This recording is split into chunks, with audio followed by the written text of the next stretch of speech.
Hello guys, UK മലയാളി ഗോൾ കീപ്പറിന്റെ പുതിയൊരു വീഡിയോയിലേക്ക് നിങ്ങൾക്ക് ഏവർക്കും സ്വാഗതം. അപ്പോൾ കഴിഞ്ഞ വീഡിയോയിൽ പറഞ്ഞ പോലെ ഗോൾ കിക്കിനെ കുറിച്ച് ഉള്ള ഒരു ഡീറ്റെയിൽഡ് വീഡിയോ ആണ് നമ്മൾ ഇന്ന് ചെയ്യുന്നത്. അപ്പം ഒരു ഗോൾ കിക്ക് എങ്ങനെ എടുക്കുന്നു മാത്രമല്ല, ഗോൾ കിക്കിനെ കുറിച്ചുള്ള A to Z കാര്യങ്ങളാണ് ഞാൻ ഈ വീഡിയോയിൽ പറയുന്നത്. അതായത് എത്ര ടൈപ്പ് ഗോൾ കിക്കുകളുണ്ട്, അത് ഏതൊക്കെ സമയങ്ങളിലാണ് എടുക്കുന്നത്, ഈ ഗോൾ കിക്കുകൾ കൊണ്ടുള്ള അഡ്വാൻറ്റേജസ് എന്തൊക്കെയാണ്, ഡിസഡ്വാൻറ്റേജസ് എന്തൊക്കെയാണ്, ഇതെല്ലാമാണ് നമ്മൾ ഈ വീഡിയോയിൽ ഇന്ന് നോക്കുന്നത്. അപ്പോൾ നിങ്ങൾ ഈ ചാനൽ ആദ്യമായിട്ടാണ് കാണുന്നതെങ്കിൽ ഒന്ന് സബ്സ്ക്രൈബ് ചെയ്തേക്കുക. വളർന്നു വരുന്ന ഗോൾ കീപ്പേഴ്സിന് ഹെൽപ്ഫുൾ ആയിട്ടുള്ള വീഡിയോ ചെയ്യുക എന്നുള്ളതാണ് എന്റെ ശ്രമം. അപ്പം എന്റെ ശ്രമത്തിൽ നിങ്ങളും ഒന്ന് പങ്കാളികളാവുക. നിങ്ങൾ ചെയ്യേണ്ടത് ഇത്ര മാത്രം: ഈ വീഡിയോയ്ക്ക് ഇപ്പൊ തന്നെ ഒന്ന് ലൈക്ക് അടിച്ചേക്കുക. നിങ്ങളുടെ ലൈക്ക് കൂടുന്നതനുസരിച്ച് ഇത് കൂടുതൽ ആൾക്കാരിലേക്ക് എത്തും, അതുവഴി അവർക്ക് കൂടുതൽ ഉപകാരപ്പെടുന്നതായിരിക്കും. അപ്പൊ ഇപ്പൊ തന്നെ ഒന്ന് ലൈക്ക് ചെയ്തേക്കുക. പിന്നെ നിങ്ങളുടെ അഭിപ്രായങ്ങൾ, അതും എനിക്ക് വളരെ ഇമ്പോർട്ടന്റ് ആയിട്ടുള്ള ഒരു കാര്യമാണ്. നിങ്ങളുടെ അഭിപ്രായങ്ങൾ എന്തെങ്കിലും ഉണ്ടെങ്കിൽ ഒന്നെങ്കിൽ ഈ വീഡിയോയുടെ കമന്റ്സ് ആയിട്ടോ അല്ലെങ്കിൽ എന്റെ ഇൻസ്റ്റാഗ്രാം ചാനലായ UK മലയാളി ഗോൾ കീപ്പറിലേക്ക് നിങ്ങൾ ഒന്ന് ഡയറക്റ്റ് മെസ്സേജ് അയക്കോ കമന്റ് ചെയ്താലും മതി. അപ്പം കൂടുതൽ പറഞ്ഞ് ബോറടിപ്പിക്കുന്നില്ല, നമുക്ക് നേരെ വീഡിയോയിലേക്ക് പോവാം.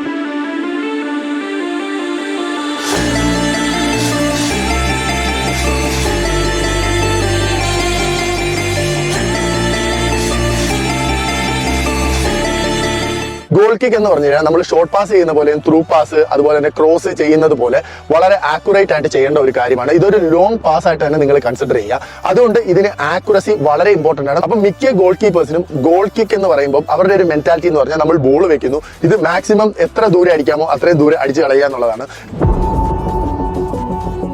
മെയിൻലി രണ്ട് ടൈപ്പ് ഗോൾ കിക്സ് ആണ് നിലവിൽ മോഡേൺ ഫുട്ബോളിലുള്ളത്. ഒന്ന് ഷോർട്ട് ഗോൾ കിക്കും, രണ്ട് ലോങ് ഗോൾ കിക്കും. ഇപ്പൊ കൂടുതലും ഷോർട്ട് ഗോൾ കിക്കുകളാണ് യൂസ് ചെയ്യുന്നത്. കൂടുതലും ഒരു മിക്സ് ആയിട്ടാണ് എടുക്കുന്നത്. അതായത് ഷോർട്ട് ഗോൾ കിക്കും ലോങ് ഗോൾ കിക്കും തമ്മിൽ മിക്സ് ചെയ്തിട്ടാണ് എടുക്കുന്നത്.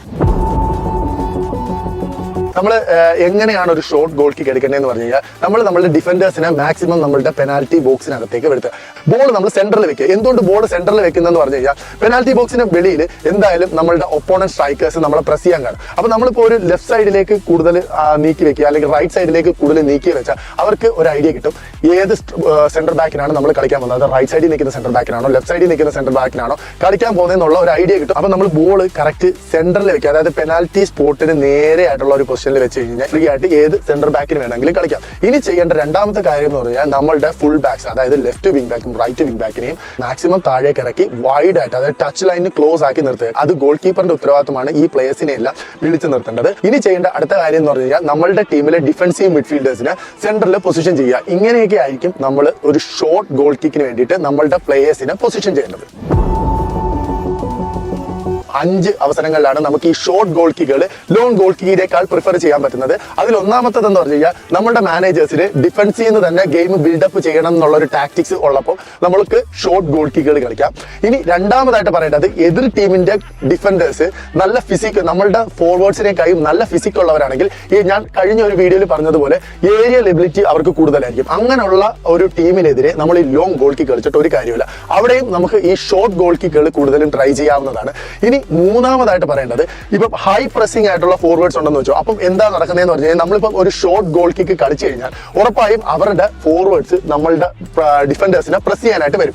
ഇത് കാരണം നമ്മളുടെ ഹാഫിൽ നമുക്ക് ഒരുപാട് സ്പേസ് ക്രിയേറ്റ് ചെയ്യും. ആ സ്പേസിലേക്ക് നമ്മളുടെ പ്ലേയേഴ്സ് വന്ന് അങ്ങനെ നമുക്കൊരു ബിൽഡപ്പ് നമുക്ക് നടത്താൻ പറ്റും. അപ്പം ഹൈ പ്രസിംഗ് ആയിട്ടുള്ള ഫോർവേഡ്സ് ഉണ്ടെങ്കിൽ നമുക്ക് ഈ ഷോർട്ട് ഗോൾ കിക്കുകൾ പ്രിഫർ ചെയ്യാവുന്നതാണ്.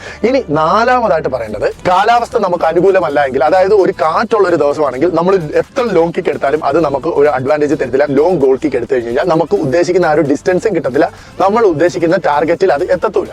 അപ്പം അതാണ് നാലാമത്തെ പോയിന്റ്. ഇനി അഞ്ചാമത്തെ പോയിന്റ് എന്ന് പറഞ്ഞാൽ, നമ്മളിപ്പോൾ ഒരു ഗോൾ ഡൗൺ ആണ് അല്ലെങ്കിൽ നമുക്കൊരു ഗോൾ അടിക്കണം എന്നുള്ള രീതിയാണെങ്കിൽ, നമ്മളൊരു ലോങ് ഗോൾ കിക്ക് എടുത്തു കഴിഞ്ഞാൽ ആ ഒരു ഗോൾ കിക്കിന് 50-50 ചാൻസ് ആണ്. അപ്പൊ നമ്മളൊരു ഷോർട്ട് ഗോൾ കിക്കിലാണെങ്കിൽ ബോൾ പൊസിഷൻ നമ്മളുടെ കയ്യിൽ തന്നെയായിരിക്കും. അതുവഴി നമുക്കൊരു അറ്റാക്ക് ബിൽഡപ്പ് ചെയ്യാൻ പറ്റും. അപ്പൊ ഞാൻ ഈ പറഞ്ഞ 5 അവസരങ്ങളിൽ നമുക്ക് ഷോർട്ട് ഗോൾ കിക്കുകൾ പ്രിഫർ ചെയ്യാവുന്നതാണ്. ഇനി ഈ ഷോർട്ട് ഗോൾ കിക്ക് കളിക്കുന്ന മറ്റൊരു അവസരം എന്ന് പറഞ്ഞാൽ, നമ്മളിപ്പോൾ ഒരു 2-3 ലോങ് ഗോൾ കിക്ക് എടുത്ത് അത് നമ്മൾ വിചാരിച്ച രീതിയിൽ പോയില്ല, അത് ഫെയിൽ ആയി എന്ന് വെച്ചു, ഒബ്വിയസ്ലി നമ്മൾ ഗോൾ കീപ്പേഴ്സിന്റെ ഒരു കോൺഫിഡൻസ് താഴെ പോകും. ഇങ്ങനെയുള്ള അവസരങ്ങളിൽ നമ്മളുടെ കോൺഫിഡൻസ് കൂട്ടാനും നമുക്ക് ഗെയിമിലേക്ക് തിരിച്ചു വരാനും നമുക്ക് ഷോർട്ട് ഗോൾ കിക്കുകൾ ട്രൈ ചെയ്യാവുന്നതാണ്. അപ്പൊ ഇത്രയാണ് എനിക്ക് ഷോർട്ട് ഗോൾ കിക്കിനെ പറ്റി പറയാനുള്ളത്. ഇനി ലോങ് ഗോൾ കിക്കിനെ പറ്റി പറയാം.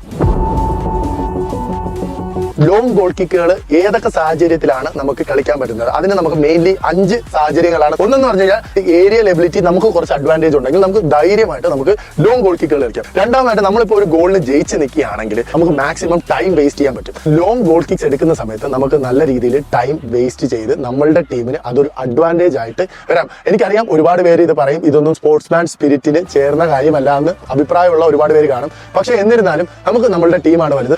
ഇനി മൂന്നാമതായിട്ടുള്ള ഒരു കാര്യം, നമ്മുടെ നാട്ടിലെ 5s 7s ഫുട്ബോൾ, ചില ഫുട്ബോളിലൊക്കെ ഈ ഓഫ് സൈഡ് എന്ന് പറയുന്ന റൂൾ കാണത്തില്ല. അപ്പൊ അങ്ങനെയുള്ള ഫുട്ബോൾ മാച്ചസിലൊക്കെ നമുക്ക് എന്തുകൊണ്ടും ഈ ഒരു ലോങ് ഗോൾ കിക്സ് ട്രൈ ചെയ്യാവുന്നതാണ്. അതായത് ഗോൾ കീപ്പറിന്റെ ഫ്രണ്ടിൽ നമ്മുടെ പ്ലേയേഴ്സ് നിന്നിട്ട് ചെറിയൊരു ഫ്ലിക്കിൽ തന്നെ അത് ഗോൾ വീഴാനുള്ള ചാൻസ് ഒരുപാട് കൂടുതലാണ്. അപ്പം ആ ഒരു സാഹചര്യത്തിലും നമുക്ക് ലോങ് ഗോൾ കിക്സ് ട്രൈ ചെയ്യാവുന്നതാണ്. പ്രധാനപ്പെട്ട ഒരു ടിപ്പ് എന്താണെന്ന് പറഞ്ഞു കഴിഞ്ഞാൽ, നിങ്ങളിപ്പോൾ നിങ്ങളുടെ ഡിഫൻഡേഴ്സിനെ ഷോർട്ട് ഗോൾ കിക്കിന് വേണ്ടിയിട്ട് വിളിച്ച് നിങ്ങളുടെ ബോക്സിലേക്ക് നിർത്തി.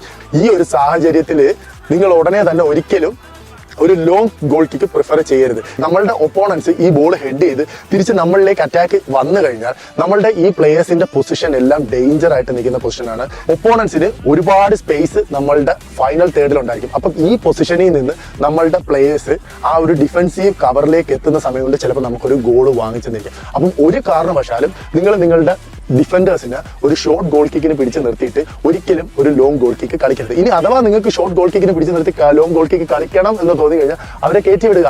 അവർ പ്രോപ്പറായിട്ട് ആ ഒരു പൊസിഷനിൽ ചെന്ന ശേഷം മാത്രം നിങ്ങൾ ലോങ് ഗോൾ കിക്ക് എടുക്കുക. അപ്പോൾ യങ് ഗോൾ കീപ്പേഴ്സിന് എനിക്ക് തരാനുള്ള ഒരു ടിപ്പ് എന്താണെന്ന് വെച്ചാൽ, നിങ്ങളിപ്പോൾ ഒരു ട്രയൽസിന് പോകുന്നു, നിങ്ങൾക്ക് ലോങ് ഗോൾ കിക്കുകൾ എപ്പോഴും ഒരു തലവേദനയാണ്. നിങ്ങൾക്ക് പ്രോപ്പറായിട്ട് ആക്യുറസി ഇല്ല, നിങ്ങളുടെ കിക്കുകൾക്ക് ഡിസ്റ്റൻസ് കിട്ടുന്നില്ല എന്നൊക്കെയുള്ള ഗോൾ കീപ്പേഴ്സ് ആണെങ്കിൽ നിങ്ങൾ കഴിവതും ഷോർട്ട് ഗോൾ കിക്കുകൾ ട്രൈ ചെയ്യുക. കാര്യം നമ്മളുടെ ആ ഒരു വീക്ക്നെസ് ഒരിക്കലും സെലക്ടേഴ്സിനെ എക്സ്പോസ് ചെയ്യാതിരിക്കുക. നിങ്ങൾ ഈ ലോങ് ഗോൾ കിക്ക് കളിക്കുന്ന ഒരു ഗോൾ കീപ്പർ ആണെങ്കിൽ നിങ്ങൾ മസ്റ്റ് ആയിട്ടും ചെയ്യേണ്ട ഒരു കാര്യം, നിങ്ങൾ പ്രോപ്പറായിട്ട് വാമപ്പ് ചെയ്യുക എന്നുള്ളതാണ്. മെയിൻലി നിങ്ങൾക്ക് ഗ്രോയിൻ ഇഞ്ചുറീസ് വരാം.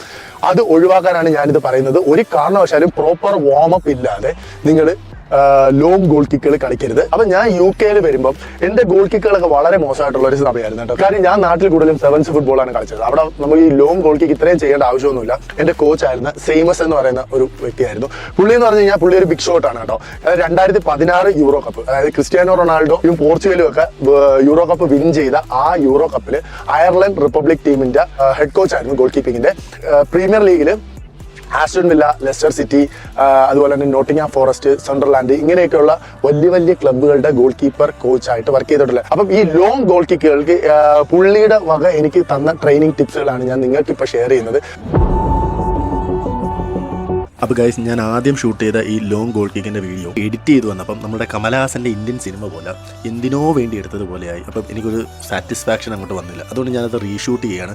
ഇന്നലെ എനിക്കൊരു പ്രീ സീസൺ ഫ്രണ്ട്ലി മാച്ച് ഉണ്ടായിരുന്നു. അപ്പോൾ അതിൻ്റെ വാമപ്പിൻ്റെ സമയത്ത് ഞാൻ ഈ വീഡിയോ റീഷൂട്ട് ചെയ്തതാണ്.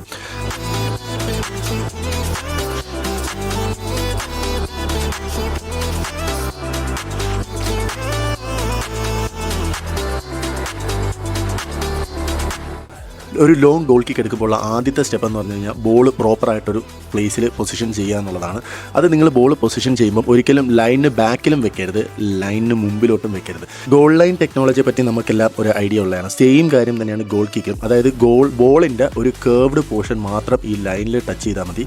1 ഇഞ്ചെങ്കിൽ 1 ഇഞ്ച് നമുക്കിങ്ങനെ മുന്നോട്ട് വെക്കുന്നത് കൊണ്ട് നമ്മൾ ഗോൾ കിക്ക് എടുക്കുന്നവർക്ക് അഡ്വാൻറ്റേജ് ആണ്. ഇനി ഞാൻ കാണിക്കാൻ പോകുന്നത് ഒരു ലോങ് ഗോൾ കിക്ക് എടുക്കുമ്പോഴുള്ള 5 സ്റ്റെപ്പുകളാണ്. അപ്പോൾ ഈ സ്റ്റെപ്പ് ബൈ സ്റ്റെപ്പാണ് ഇനി ഞാൻ നിങ്ങൾക്ക് കാണിച്ചു തരുന്നത്. നിങ്ങളൊരു ഗോൾ കിക്കിന് വേണ്ടിയിട്ട് നിങ്ങളെ നോൺ കിക്കിംഗ് ഫൂട്ട് പ്ലേസ് ചെയ്യുന്നത് എപ്പോഴും ഒരു ബോളിൽ നിന്നും 1 ഫൂട്ട് അകലെ ആയിരിക്കണം, ഞാൻ ഈ വീഡിയോയിൽ കാണിക്കുന്നത് പോലെ. രണ്ടാമതായിട്ട് റണ്ണപ്പിൻ്റെ കാര്യമാണ്.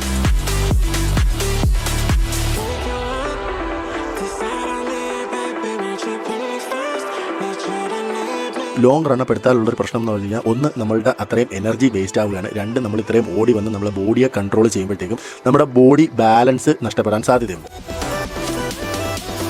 നിങ്ങൾ റണ്ണപ്പിൻ്റെ സ്റ്റാർട്ടിംഗ് പൊസിഷനിൽ എത്തിക്കഴിഞ്ഞാൽ നിങ്ങൾ റിലാക്സ് ആവുക. കോൺഫിഡൻ്റ് ആയിട്ട് വേണം നിങ്ങൾ ഗോൾ കിക്ക് എടുക്കേണ്ടത്.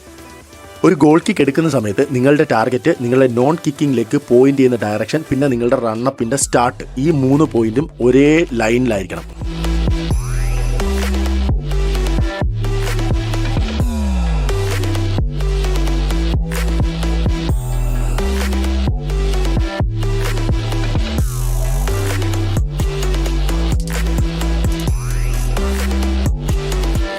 നിങ്ങളൊരു ഗോൾ കിക്ക് എടുക്കുന്നുണ്ടെങ്കിൽ കഴിവതും നിങ്ങൾ സെൻട്രൽ സർക്കിൾ ഏരിയ അവോയ്ഡ് ചെയ്തിട്ട് വിങ്ങിലേക്ക് ഗോൾ കിക്കുകൾ എടുക്കാനായിട്ട് ശ്രമിക്കുക.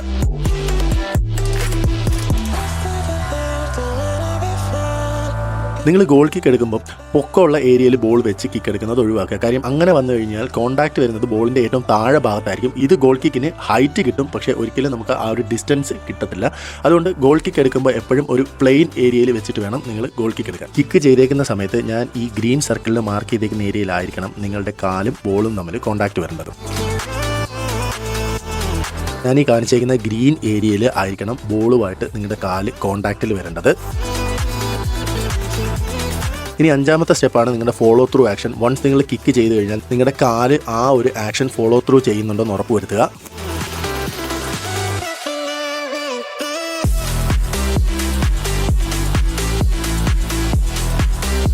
അപ്പൊ ഈ ഗോൾ കിക്കിന്റെ പിന്നിൽ ഇത്രയും ടെക്നിക്കൽ ആയിട്ടുള്ള കാര്യം ഉണ്ടാവുമെന്ന് എനിക്കും വലിയ പിടുത്തമൊന്നുമില്ലായിരുന്നു. ഇവിടെ വന്നതിന് ശേഷമാണ് ഞാൻ ഇതിനെപ്പറ്റിയൊക്കെ പഠിച്ചത്. അപ്പൊ ആ ഒരു എക്സ്പീരിയൻസ് ആണ് ഇന്ന് ഞാൻ നിങ്ങളുമായിട്ട് ഷെയർ ചെയ്തത്. അപ്പം ഇത് നിങ്ങൾക്ക് ഹെൽപ്ഫുൾ ആകും എന്ന് ഞാൻ വിശ്വസിക്കുന്നു. ഹെൽപ്ഫുൾ ആയെങ്കിൽ ദയവായി ഈ വീഡിയോയ്ക്ക് ഒരു ലൈക്ക് ചെയ്യുക. നമ്മുടെ ചാനൽ ആദ്യമായിട്ടാണ് കാണുന്നതെങ്കിൽ ഒന്ന് സബ്സ്ക്രൈബ് ചെയ്തേക്കുക. മറ്റൊരു ഇൻട്രസ്റ്റിംഗ് കണ്ടന്റുമായിട്ട് അടുത്ത വീഡിയോയിൽ കാണാം. അതുവരേക്കും ബൈ ബൈ.